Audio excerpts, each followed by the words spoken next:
우리가 주일 시간을 통해서 이 관계 중심 전도 책을 중심으로 관계 중심 전도가 우리의 삶이 되기를 배워가고 있습니다. 오늘 이 책의 8장에 나오는 열매 맺음의 장애물에 대해 살펴보기 원합니다. 마태복음 13장은 하나님 나라의 비유입니다. 그래서 하나님 나라의 말씀이 열매를 맺어야 되는데 어떤 것들이 그것을 방해하고 그것이 열매 맺기 위해서 어떻게 해야 되는가를 잘 설명하고 있어서 그런 관점에서 열매 맺는 삶을 방해하는 요소들로서 이 구절을 살펴보는 것은 매우 적절하다고 저는 믿습니다. 그래서 그 부분을 살펴보려고 하는데 오스카 탐슨 박사는 거기에 나오는 4종류의 밭을 빼앗긴 씨앗, 얇은 밭에 떨어진 씨앗, 기운이 막힌 씨앗, 좋은 씨앗이라고 부르면서 설명합니다. 그래서 하나하나 살펴보려고 합니다. 제가 이번 시리즈에서 쭉 말씀드렸습니다마는 우리가 이 책을 통해서 관계 중심 전도의 삶을 배우기 원합니다. 그래서 제가 의도적으로 이 책을 가지고 제가 소화해서 제 식대로 표현해서 여러분들에게 설교하지 않으려고 노력하고 있고요. 가능하면 그분이 말하고자 하는 바를 여러분에게 잘 설명하려고 노력하고 있습니다. 왜냐하면 하나님이 이 방면에 그분을 참으로 귀하게 세우셨고 또 귀하게 사용하셨고 그분을 통해 수많은 열매 맺는 삶을 살게 하셨기 때문에 우리가 그것을 배워가기 원하기 때문에 그렇습니다. 그래서 오늘은 이 부분을 살펴볼 때 그분이 말하는 말을 먼저 살펴보고요. 제가 거기에 덧붙여서 추가적인 설명을 해가면서 이 내용들을 쭉 살펴보려고 합니다. 첫째, 빼앗긴 씨앗. 빼앗긴 씨앗. 하나님의 말씀이 싹트지 못함. 그러니까 예수님께서 이렇게 비유를 드셨는데 나중에 제자들이 그 뜻이 무엇입니까? 그랬더니 예수님이 설명해 주시잖아요. 성경에 보면. 그러면서 여기 길가에 떨어진 씨앗에 대해서 이렇게 설명하십니다.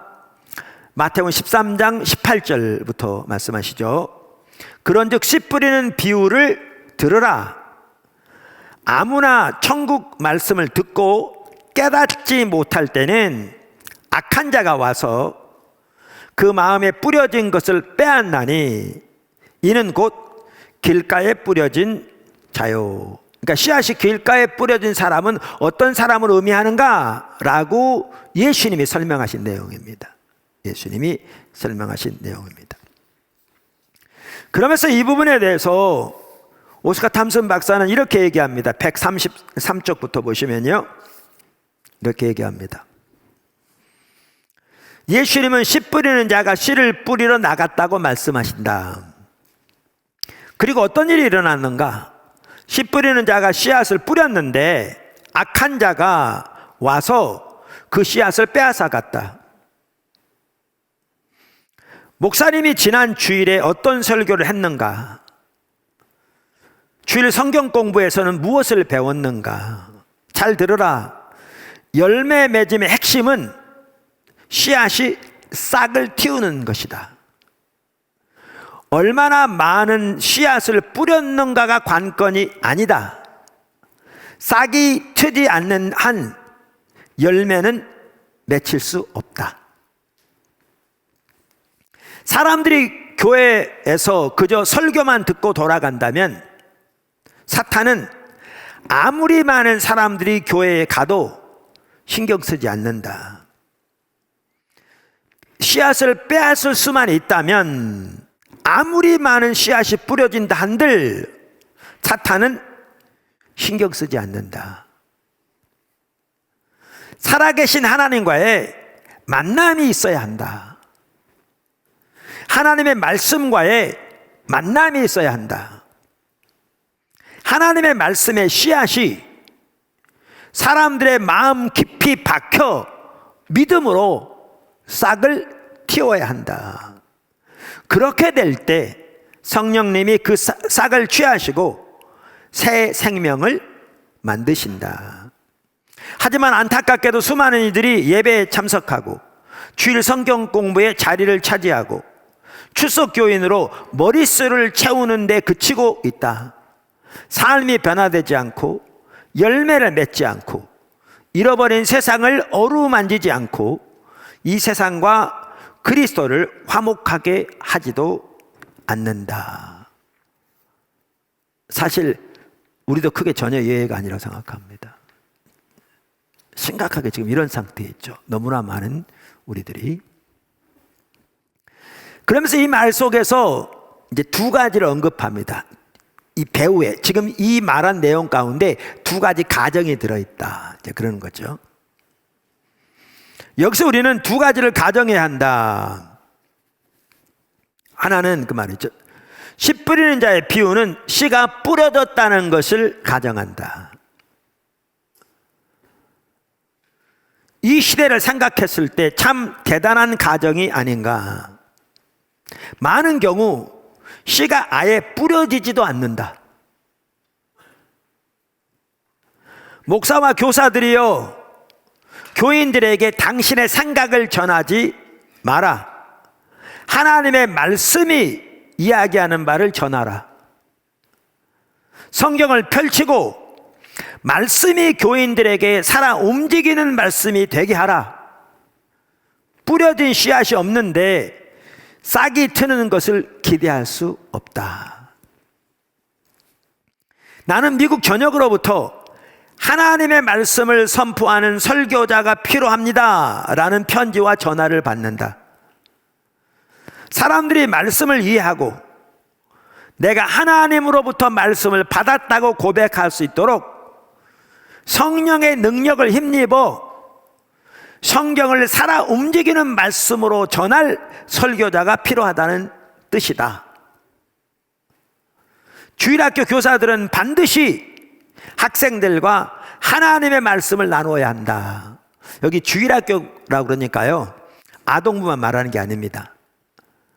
그러니까 미국에서 특별히 미 남침례 교단에서는 썬데이 스쿨 그러면 주일학교 그러면 영아부부터 어른까지 주일날 다 성경 공부가 있습니다. 실제로 미 남침례 교단은요, 그날 몇 명 참석했는가 이걸 말할 때 예배 숫자를 말하지 않습니다. 예배 드리기 전에 각 연령대별로 성경 공부가 있는데 그 성경 공부에 참석한 숫자를 그날 출석한 숫자로 씁니다. 미 남침례 교단은. 그래서 여기에 주일학교란 말은 우리 한국적인 개념으로 아동부를 말하는 게 아니라 아동부를 포함해서 모든 연령대의 성경 공부를 말하는 겁니다. 그러니까 여기에 교사들이란 말은 우리 아동부나 중고등부를 담당하는 교사들 뿐만 아니라 모든 하나님의 말씀을 전하는 사람들을 말합니다. 모든 하나님의 말씀을 가르치는 사람들을 말합니다. 교사들은 반드시 학생들과 하나님의 말씀을 나누어야 한다. 우리는 하나님의 말씀을 가르쳐야 한다.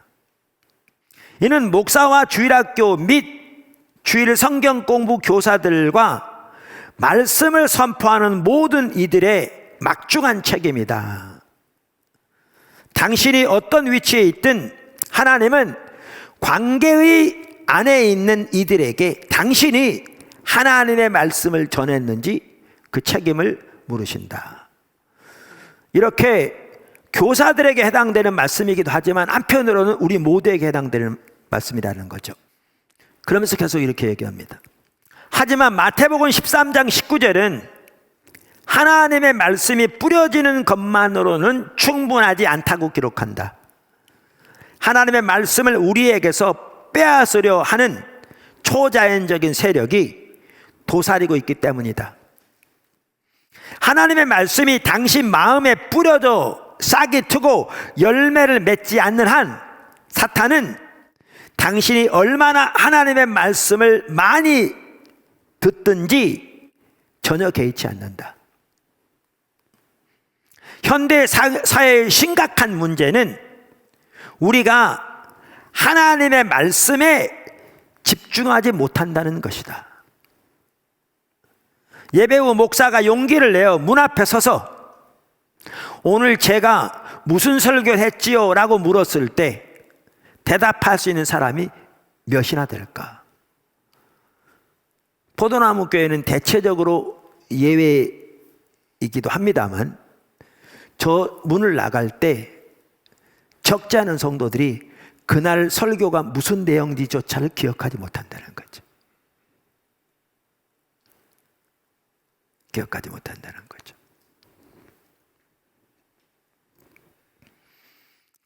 그러면서 이제 두 번째 전제에 대해서 이렇게 말합니다. 두 번째 문제는 목사가 메시지를 잘 선포했다 하더라도 교인들이 하나님의 말씀을 묵상해야 한다는 사실을 깨닫지 못한다는 것이다. 결국 그로 인해 열매를 맺지 못하게 된다. 묵상은 하나님의 말씀을 믿음으로 둘러서, 그 하나님의 말씀 믿음으로 감싸서 말씀이 씨앗처럼 싹을 틔우고 자라나 열매를 맺게 하는 것이다. 하지만 많은 경우 우리는 말씀을 빼앗겨 버린다. 사람들이 주일 성경 공부와 예배 시간에 들은 말씀을 늘 지니고 있는가? 여러분, 우리가 관계 중심 전도를 배우자. 이것이 삶이 되게 하자.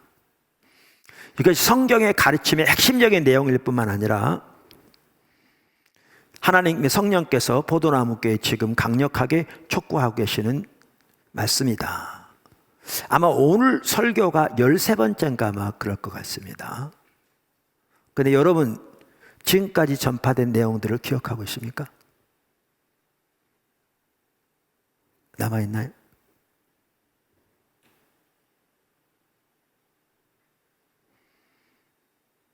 아까 용기를 내어서 어떤 목사님이 예배를 마치고 가는 성도들에게 오늘 제 설교가 무슨 내용이었죠? 라고 물으면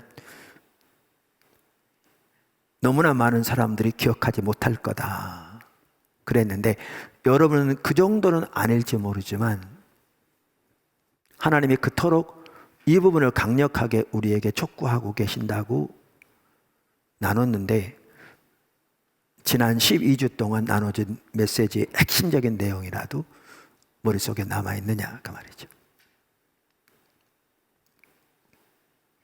우리는 적지 않은 경우에 듣고 흘리고 지나가 버리죠.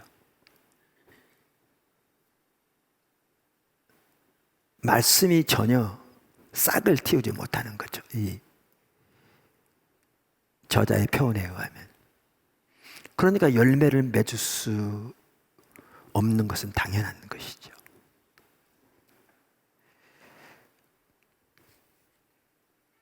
하지만 많은 경우 우리는 말씀을 빼앗겨 버린다. 사람들이 주일 성경 공부와 예배 시간에 들은 말씀을 늘 지니고 있는가? 하나님이 개인적으로 만나실 수 있도록 말씀이 굳건히 뿌리 내리는가? 우리가 성경 말씀을 기억하려 할 때마다 초자연적인 세력은 그 말씀을 빼앗기 위해 안간힘을 쓴다. 주일 예배가 끝나면 사탄은 우리 마음에 뿌려진 말씀을 빼앗기 위해 세상의 온갖 방법을 동원할 것이다.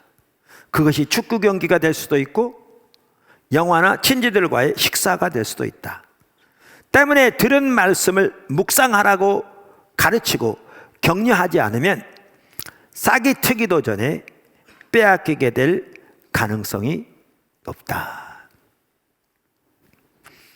이것이 이제 예수님의 말씀하신 첫 번째 길가에 해당하는 빼앗긴 씨앗, 이분의 표현대로 말씀이 싹을 트지 못한 부분입니다.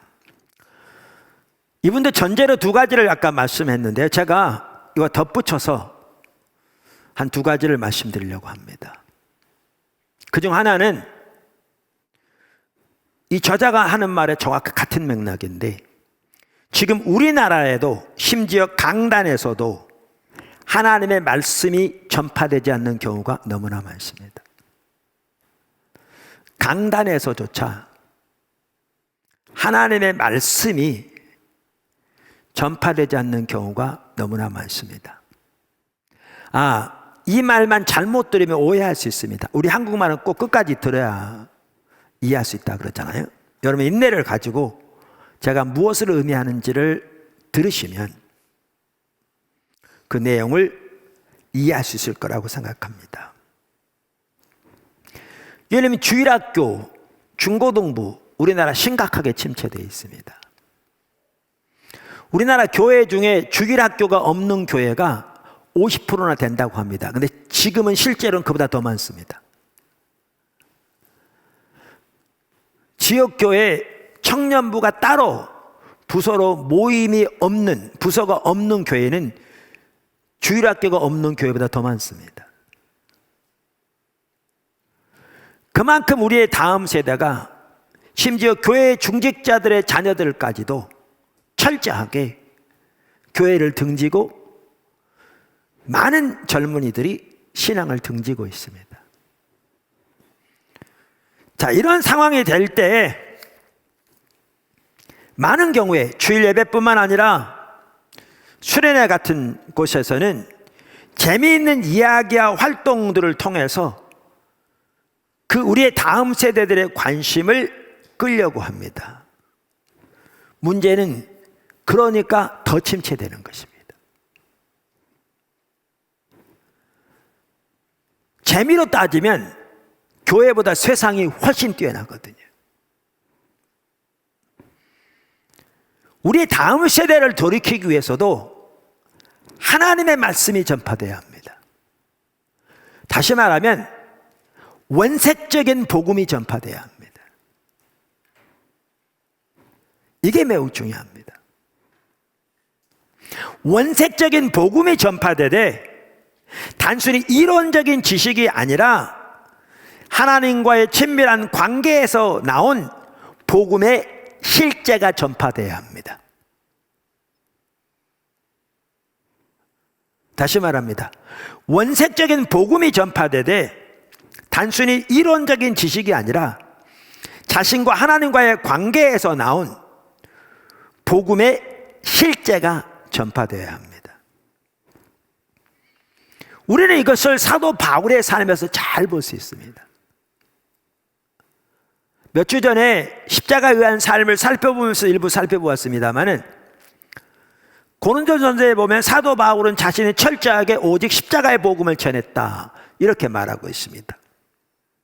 고린도서 1장 17절 그리스도께서 나를 보내심은 침례를 베풀게 하려 하심이 아니요 오직 복음을 전하게 하려 하심이로되 말의 지혜로 하지 아니함은 그리스도의 십자가가 헛되지 않게 하려 함이라.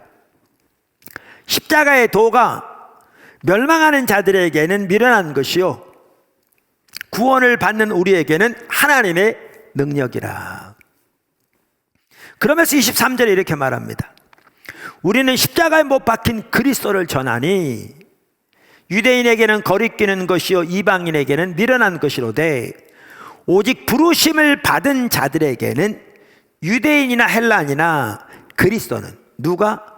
그리스도는 십자가에 못 박힌 그리스도는 하나님의 능력이요 하나님의 지혜니라. 십자가의 복음의 핵심은 십자가에 못 박힌 예수 그리스도 그분입니다. 그러면서 사도 바울은 우리가 늘 살펴보는 대로 고린도전서 2장 2절에서 이렇게 말합니다. 내가 너희 중에서 예수 그리스도 곧 십자가에 못 박히신 그분 외에는, 그러니까 이렇게 번역해 옳다고 그랬죠. 원어에 보면 모든 영어 성경이 다 이렇게 번역하고 있다고요. 다시 말합니다. 내가 너희 중에서 예수 그리스도 곧 십자가에 못 박히신 그분 외에는 아무것도 알지 아니하기로 작정하였습니다. 그럼 원색적인 십자가의 복음을 전한다는 말은 무슨 말인가? 여기 1장 30절만 하더라도 십자가에 못 박힌 예수 그리스도 그분이 하나님의 능력이요 하나님의 지혜임. 1장 30절에 보면 예수 그리스도가 우리에게 지혜와 의로움과 거룩함과 구원함이 되시는 삶을 말하는 거죠. 삶을 말하는 거죠. 그것이 원색적인 십자가의 복음이죠. 그런데 예수님의 십자가에 관한 몇 가지 이론적인 지식을 전하는 것이 복음을 전하는 것이 아니기에 사도 바울이 자신이 먼저 그의 유일한 목표와 목적이 십자가에 못 박히신 예수 그리스도를 아는 것이었죠. 다시 말하면 그분이 자신의 지혜와 의로움과 거룩함과 구원함이 되시는 삶을 살기를 열망하고 그 실제를 알기를 경험하고 그 안에서 자라나기를 열망한 거죠. 그래서 빌립보 3장에서도 그의 사역의 후기까지도 주님을 알기 위해 그 부활의 능력을 알기 위해 그 고난의 동참함을 알기 위해 그때까지도 달려간다, 그렇게 표현하고 있죠. 그러면서 그 예수님을 전하는 거죠. 그 예수님을 전하는 거죠. 그래서 아까도 말씀드린 대로 원색적인 복음은 하나님과의 관계에서 나온 복음의 실제를 전하는 것입니다. 복음의 실제를. 그래서 사도 바울이 에베소 교회에 보면 자신을 위해 기도해달라고 그러면서 하는 말이 에베소 6장 19절에 또 나를 위하여 구할 것은 내게 말씀을 주사 나로 입을 열어 복음의 비밀을 담대하게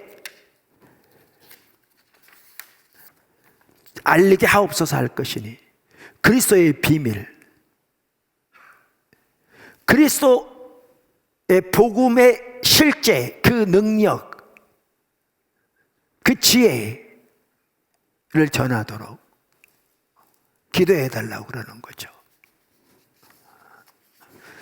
코로나가 되어지면서 수많은 목회자들이 최근 들어 반복적으로 하는 말이 그 말입니다.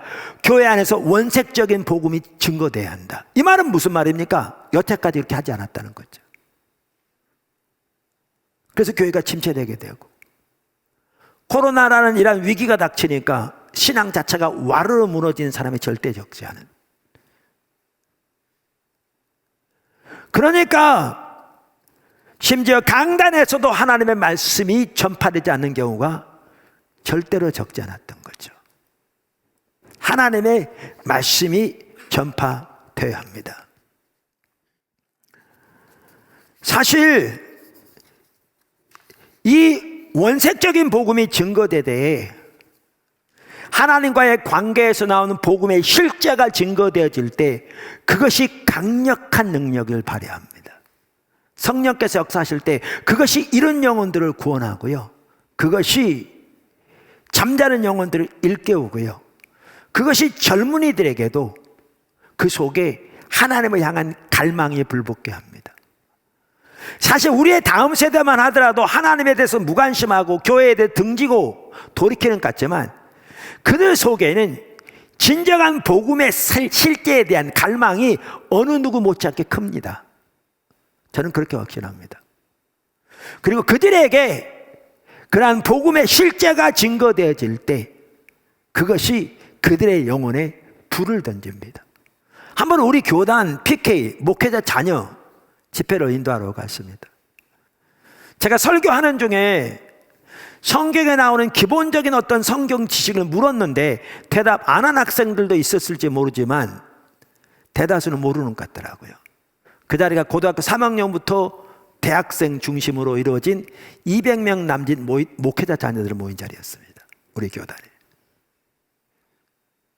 정말 절박하더라고요. 근데 말씀을 전하고 시간도 많지 않아서 어떤 부분을 초청하고 정말 하나님의 길로 돌이킬 기도했는데요, 어떤 사람은 서서 어떤 사람 앞에 나와서 무릎 꿇고 눈물을 흘리면서 회개하고 주님의 은혜를 구하고 그러더라고요. 시간이 좀 더 충분히 있었으면 그들 왜 기도해 줬으면 훨씬 더 좋았을 텐데.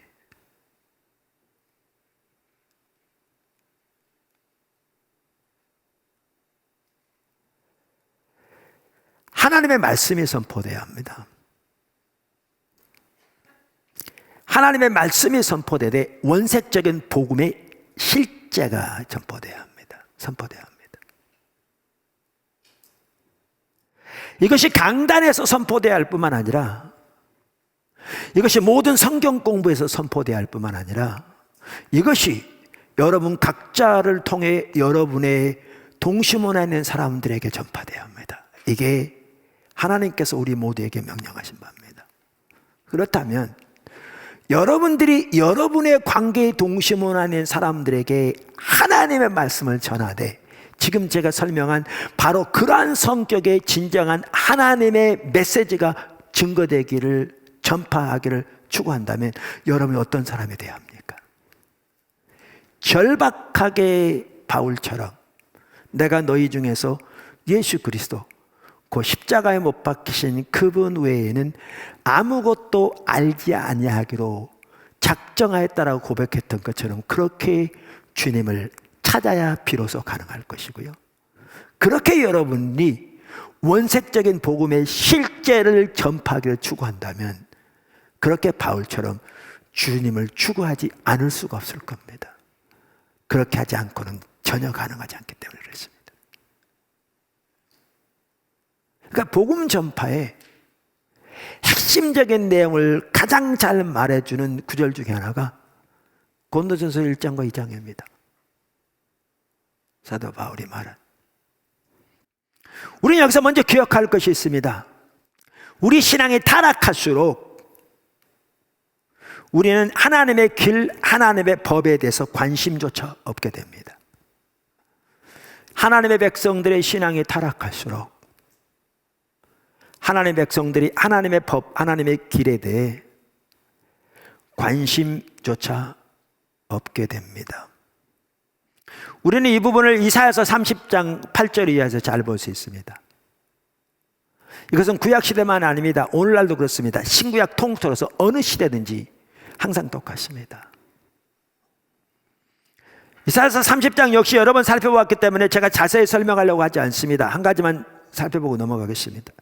대저 이제 가서 백성 앞에서 서판에 기록하며 책에 써서 후세에 영원히 있게 하라. 대저 이는 패역한 백성이요 거짓말하는 자식들이요 여호와의 법을 듣기 싫어하는 자식들이라. 그들이 선견자에게 이르기를 선견하지 말라, 선지자에게 이르기를 우리에게 바른 것을 보이지 말라, 우리에게 부드러운 말을 하라, 거짓된 것을 보이라. 너희는 바른 길을 버리며 첩경에서 돌이키라. 이스라엘의 거룩하신 일을 우리 앞에서 떠나시게 하라 하는도다. 여러 번 말씀드렸습니다만 이 내용은 그 당시 이스라엘 백성들이 입으로 한 내용을 말하는 게 아니라고요. 왜냐하면 우리가 이사야서 1장에 보면 그들이 안식일, 월삭 모든 대회와 절기를 그토록 철저히 지켰고 하나님께 나올 때마다 성경의 명령대로 숫송아지, 순양, 어린 양 등 성경에 규정한 제물들을, 그것도 가장 살찌고 좋은 것들을 무수히 하나님께 드렸고 많이 기도했다고 돼 있는데, 그렇게 한 그들이 입으로 하나님으로 하여금 우리를 버리시게 만들어 달라라고 선지자들에게 말했겠냐 그 말이죠. 전혀 그들의 입으로 한 내용을 말하는 게 아니죠. 이 말은 그들이 행동이 하는 말을 말하는 겁니다. 그러니까 그들이 종교적인 의식은 많았을지 모르지만 하나님에서 떠나니까 여기 명백하게 나온 것처럼 그들은 하나님의 법에 대해서는 관심조차 없었습니다. 하나님의 법에 대해서는 관심조차 없었습니다. 여러분 이 사실을 혹시 아십니까? 여기 예수님이 씨 뿌리는 비유를 드셨잖아요. 어떤 씨는 길가에, 어떤 씨는 돌밭에, 어떤 씨는 가시밭에, 어떤 씨는 좋은 밭에. 그러면 여기 길가, 가시밭, 돌밭, 좋은 밭, 이게 뭘 말하는 줄 아십니까? 듣는 사람들을 가리키는 겁니다. 말씀을 듣는 사람들의 마음을 가리키는 거죠. 마음을 가리키는 거죠. 자, 그러면 여기 길가라고 표현된 이 밭은 어떤 마음을 가리킨 줄 아십니까? 아까 이 오스카 탐슨 박사는 이거를 씨앗 중심으로 설명해서 빼앗긴 씨앗이라. 그러니까 하나님의 말씀이 싹을 트지 못하는, 그렇게 표현했는데, 이 마음의 관점에서 본다면 받아들이는 마음의 관점에서 본다면 어떤 마음을 가리킨 줄 아십니까? 굳은 마음을 가리킵니다. 딱딱하게 굳은 마음. 그러니까 자기들의 전통적인 이해와 가치와 틀에 갇혀서 그 외에는 어떤 것도 받아들이지 않는 굳은 마음을 가리킵니다. 다시 말하면 배우고자 하는 자세가 없는 마음을 가리킵니다. 근데 여러분, 여기 길가라고 표현된 자들, 예수님 당시에 어떤 사람들이 대표적으로 여기에 해당되는 줄 아십니까? 여기 길가라고 표현된 이들에게 해당되는 대표적인 인물들이 다름 아니라 종교 지도자들이었습니다. 바리새인들, 서기관들, 종교 지도자들이 여기에 해당하는 자들이었습니다. 그들은 성경적인 지식은 누구보다 뛰어났습니다. 그 성경적인 지식이 뛰어나서 그들은 영적인 자부심이 하늘을 찔렀죠. 근데 그들에게 뭐가 없었는지 아십니까? 배우고자 하는 자세가 없었습니다. 그들의 마음이 굳어 있었죠. 그러니까 하나님의 말씀을 아무리 들어도 이따 나옵니다만 전혀 깨닫지 못했다 그랬습니다. 왜냐하면 여기에 길가에 뿌려진 씨에 대해서 예수님이 설명하시면서 하신 말씀이 뭐냐 하면, 아까 살펴봤잖아요. 설명하신 말씀이 여기에 보면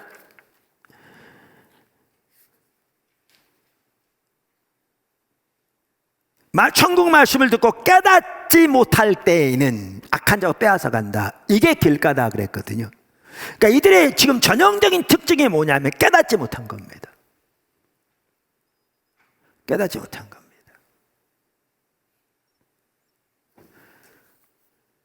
그들이 대표적인 인물들이었습니다.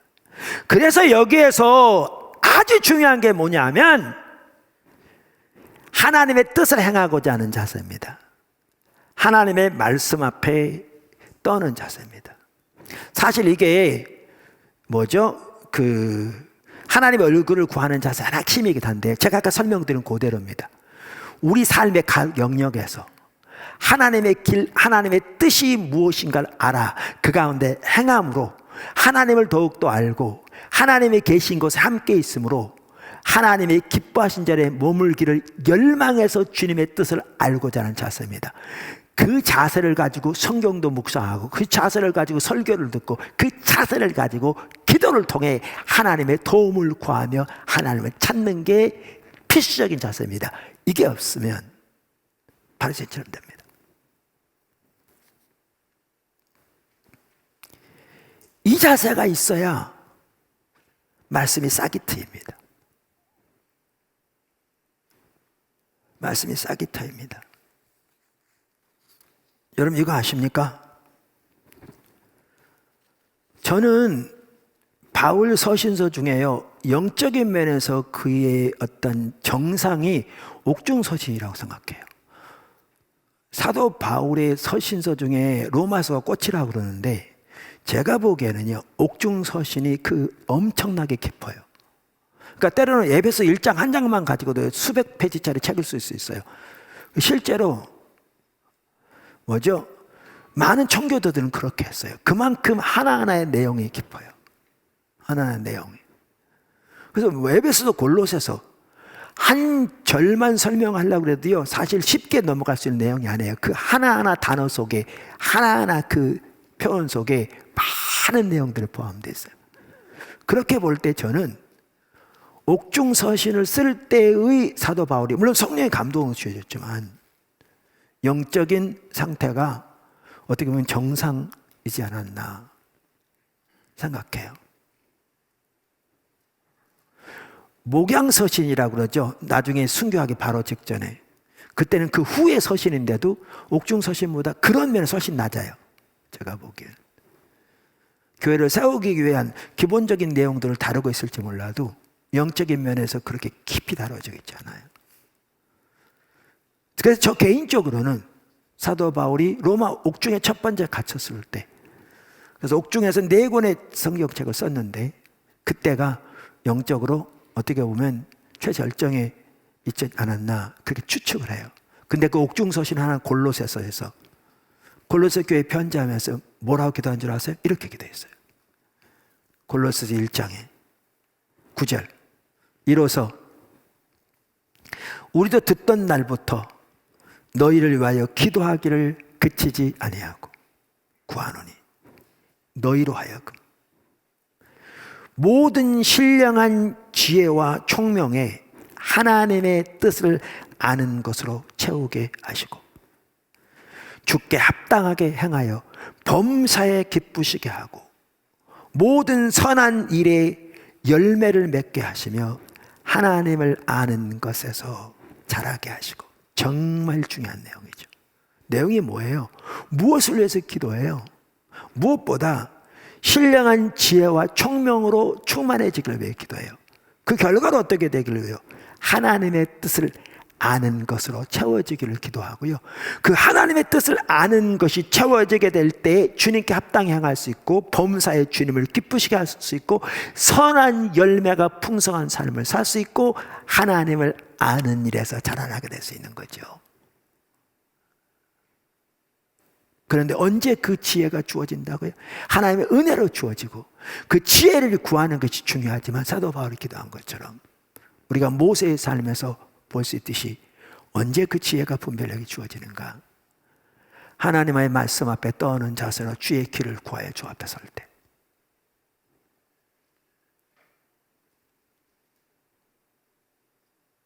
이 자세가 있어야 말씀이 싹이 트여요.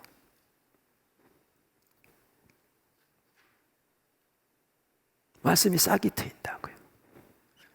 주님의 지혜가 부어져요. 말씀을 통해서 하나님의 길이 보이고 하나님의 의중이 보여지고 하나님의 뜻이 보여지고 그 뜻 앞에 비춰진 하나님을 떠난 자신의 현재의 상태가 보여지고 그래서 돌이켜지게 되고 주님의 길을 주님의 도움을 구하게 되고 올바로 설 수 있도록 주님의 은혜를 구하게 되고 그렇게 되는 거죠.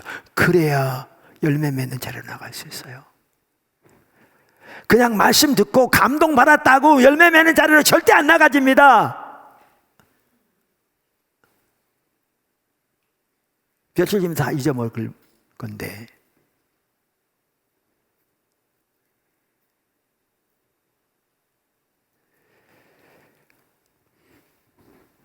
그래서 오늘 열매 맺는 것을 방해하는 요소들을 살펴보면서 싹이 틔우게 하는 부분에 대해서 오스카 탐슨 박사는 그것을 묵상이라고 표현했는데 저는 그것을 하나님의 말씀 앞에 떠오는 자세가 필수다라는 부분들을 덧붙여서 말씀드린 겁니다. 자, 우리가 씨앗을 뿌릴 때 아무데나 뿌립니까? 씨앗을 막 길에도 뿌리고 막 가시밭에도 뿌리고 뭐 돌밭에도 뿌리고 이렇게 뿌립니까? 안 그러잖아요. 그 얼마나 씨앗 낭비예요. 우리나라는 좋은 밭에만 뿌리잖아요. 그렇죠. 근데 예수님의 씨 뿌리는 비유가 이해가 잘 안 되죠. 근데 제가 듣기로는 아마 이 비유를 토대로 한 건지 아니면 그분이 조사했는지 모르지만 한 분이 그러더라고요. 유대 나라는 씨앗을 그렇게 뿌렸대요. 뿌려놓고 가꾸는 거죠. 뿌려놓고 가꾸는 거죠. 돌을 드러내고 가시를 뽑아내고 등등. 자, 그럼 그런 관점에서 본다면 씨앗이 뿌려질 때 한편으로는 우리가 굳은 마음, 강팍한 마음 있으면요, 그거 기억해야 합니다. 갈아엎어야 돼. 안다고 생각하는 교만 내리고 영적인 아니라면 회개하고 겸손히 엎드려 주님의 길을 알고자 하고 주님의 길을 알아 그 가운데 행하고자 하는 그 마음 주시도록 갈망하는 가운데 돌이켜야 합니다. 그렇게 기경되어야 싹이 트입니다. 그리고 그렇게 돼야 사탄이 그 말씀을 훔쳐가지 못하고 싹이 트이게 될 겁니다. 우리가 열매 맺는 삶, 그러니까 하나님과 동행하면서 하나님을 알고 존재를 사랑하는 하나님의 친밀한 교제 가운데 하나님의 행하심 보고 온 사람을 동청하는 이 삶을 통해 우리 삶 속에 열매가 풍성하게 맺혀지는 게 존재 이유라고 말씀드렸잖아요. 이 삶을 살려면요, 지금 말씀드린 이 자세 없이 가능하지 않습니다. 이 자세 없이 싹이 틔어지지 않습니다.